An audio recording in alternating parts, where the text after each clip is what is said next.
ছোট একটি ঘরে পরিবারের সাথে বেশ সুখে জীবনযাপন করছিল রহিম মিয়া।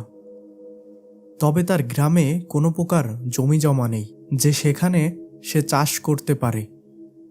রহিম মিয়ার সম্পত্তি বলতে কেবলমাত্র একটি রিকশা। শহরে রিকশা চালিয়ে সে বেশ ভালো টাকা উপার্জন করত।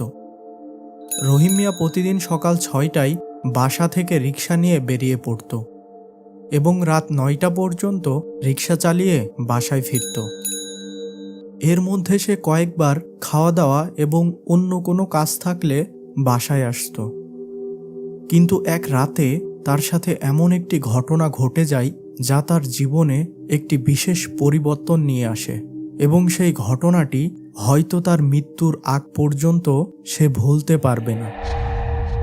দিনটি ছিল 2006 সালের ডিসেম্বর মাসের 10 তারিখ।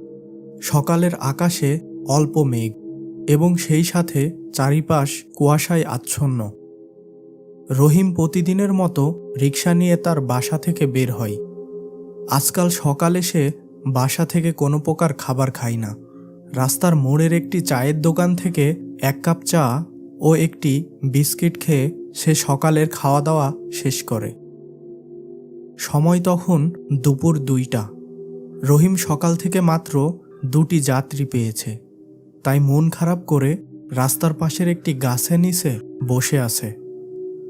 একে তো এখন শীতকাল, আর তাতে সকাল থেকে আকাশ মেঘাচ্ছন্ন।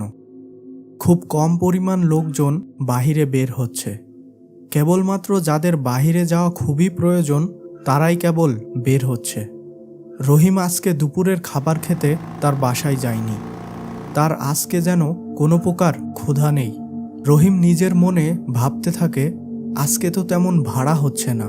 প্রতিদিনের মতো সে আজকে আর রাত 9টা পর্যন্ত রিকশা না চালিয়ে সে রাত 12টা পর্যন্ত রিকশা চালাবে।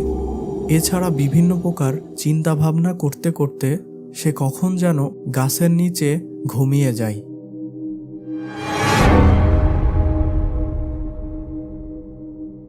ঘুম থেকে উঠে সে সোজা তার বাসায় চলে যায়। গোসল সম্পন্ন করে সে খাওয়া শুরু করে।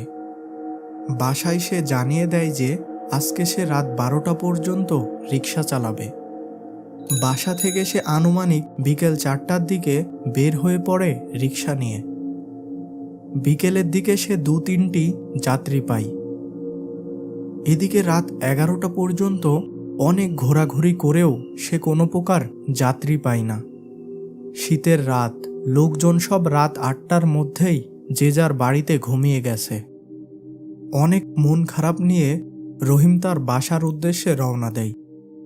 এমন সময় সে দেখল রাস্তার পাশে একটি বড় গাছের নিচে একটি লোক দাঁড়িয়ে আছে এবং সে যেন তাকেই উদ্দেশ্য করে হাত উঠিয়েছে।